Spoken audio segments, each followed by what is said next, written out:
Estamos de volta com a série Conversações, a comunicação que faz sentido, que conta com a presença de Joyce Baena, sócia-diretora da La Grácia.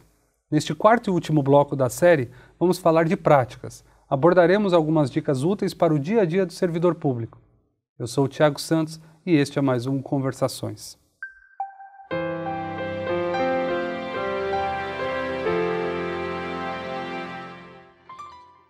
Joyce, a gente já falou sobre o papel da comunicação no dia a dia do indivíduo, sobre o papel da escuta e da empatia. Agora vamos, para fechar essa nossa série, falar de algumas questões práticas.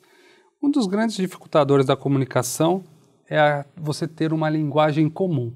Às vezes eu sou um técnico, sou um engenheiro, eu tenho que falar para um executivo, para o governador do estado, por exemplo, sobre uma ação que deve ser feita nas estradas paulistas, e a minha língua é quase que impossível do governador entender, do secretário de Estado ou até da população entender as necessidades. Você poderia dar algumas dicas de como fazer com que o técnico entenda e consiga fazer essa, vamos dizer assim, essa tradução para a língua dos ouvintes? Sim, claro. Bom, existe uma grande diferença entre significado e sentido. Se você for pensar etimologicamente na palavra significado, o que seria significado? Pensando aqui rapidamente. Significado significa algo, que é o que é. Por exemplo, quando eu trago o significado de mesa, você tem uma descrição do que é a mesa, do que ela é feita, certo? Você tem a descrição, por exemplo, o que é um computador, qual é o significado de um computador? É um aparelho. E aí você começa a trazer toda a descrição de dicionário desse elemento. A gente tem uma tendência muito grande ao nos comunicarmos, a gente fazer uso de significados.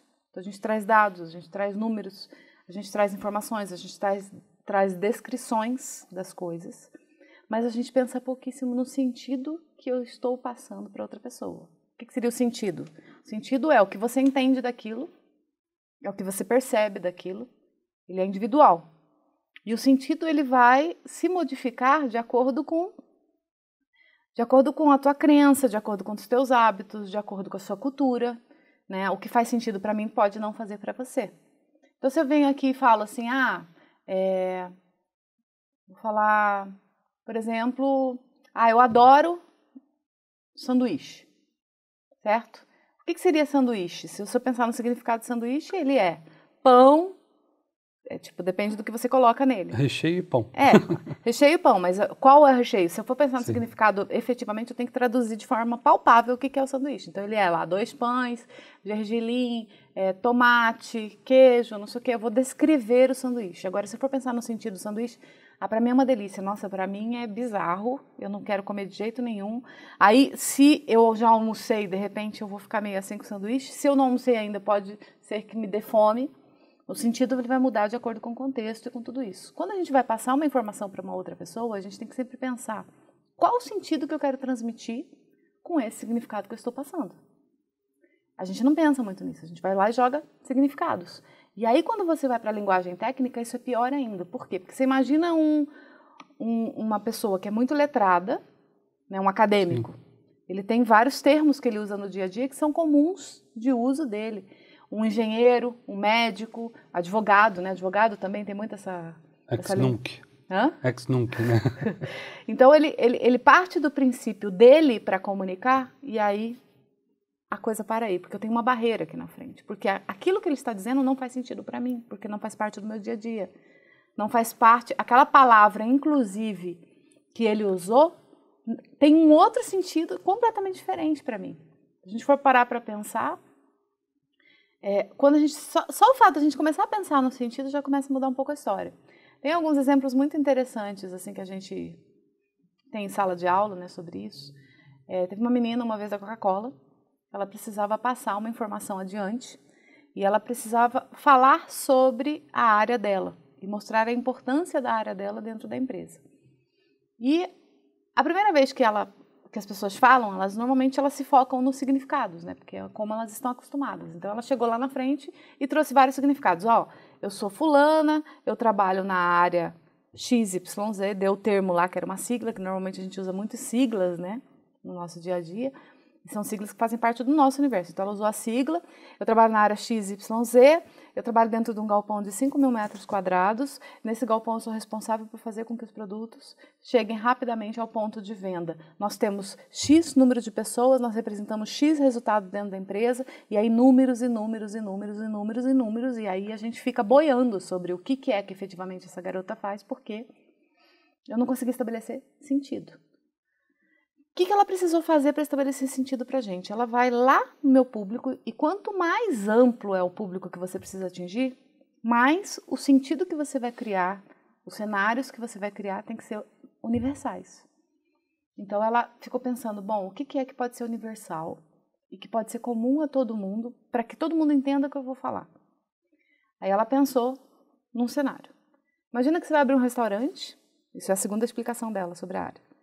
Imagina que você vai abrir um restaurante e você precisa organizar os armários do seu restaurante. Como é que você faz isso? Você coloca os produtos que você usa menos no fundo e os produtos que você usa mais na frente. Então, você vai colocar arroz, farinha, saco de feijão, tudo lá no fundo do armário. E tudo que é mais rápido de uso, sal, azeite, coisas que você usa direto para cozinhar, você vai deixar aqui na frente do armário, certo?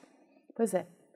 Meu trabalho dentro da Coca-Cola é exatamente esse. Eu fico num galpão de 5.000 metros quadrados e eu organizo os produtos que têm menos saída para o fundo e organizo os que têm mais saída para frente.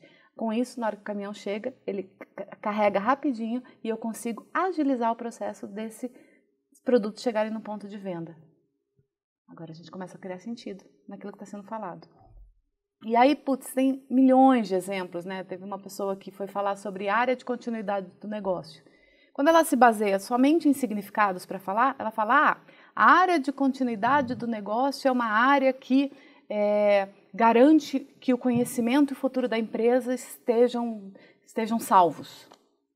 E aí para por aí. E aí começa a trazer dados. Essa área tem tantas pessoas, tem tantos números, visão, missão, valores, e começa a trazer um monte de dados que você está boiando. Se eu quero estabelecer sentido, eu preciso pensar, bom, qual a história que eu vou usar? Qual o elemento que eu vou usar para que as pessoas consigam ver dentro da cabeça delas e aí estabelecer sentido é você fazer o outro enxergar sobre o ponto de vista dele aquilo que você está falando. Porque se eu falar uma coisa para você, Tiago, que você não enxerga dentro da sua cabeça, você não vai me entender. Você precisa enxergar dentro da sua cabeça aquilo que eu estou falando, entendeu? Aí essa mesma pessoa chegou lá depois e falou assim, olha só, 11 de setembro. Todo mundo lembra de quê? World Trade Center, certo? O que aconteceu nesse dia? Muitas empresas morreram, porque muitas empresas que estavam num dos prédios, tinham seus backups e todo o seu conhecimento e tecnologia guardado no prédio ao lado. Ninguém nunca na história da humanidade imaginou que os dois prédios seriam destruídos ao mesmo tempo.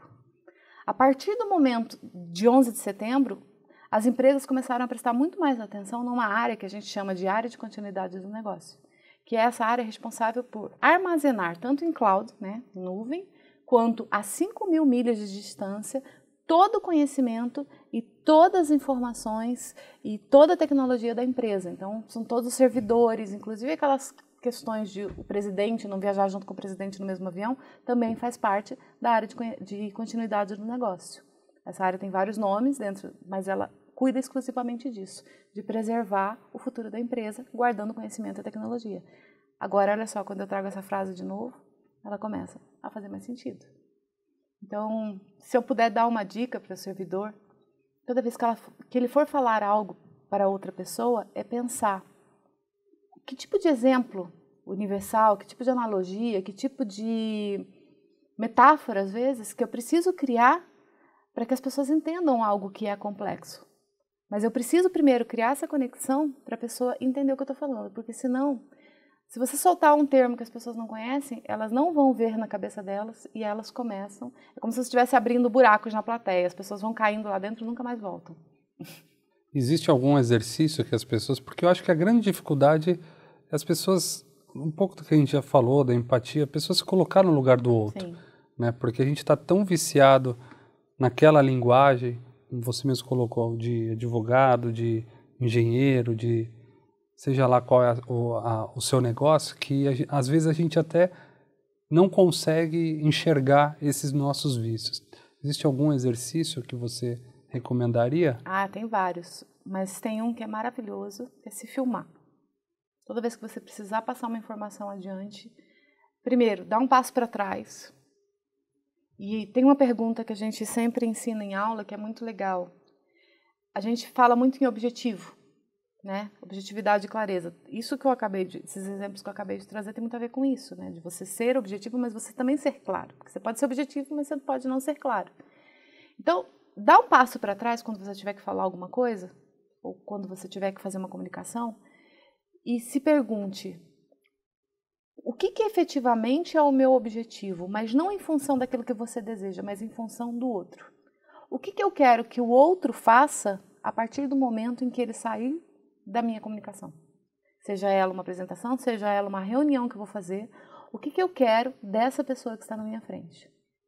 Só o fato da gente se perguntar isso e se colocar sobre o ponto de vista do outro, que a ação tem que acontecer do outro lado e não de você, você já começa a pensar em coisas que você não tinha pensado. A partir do momento que você perguntou, tá, o que eu quero do outro? Eu quero que o outro faça isso. E tem que ser de maneira palpável. Não adianta assim, eu quero que ele se sinta motivado. Não.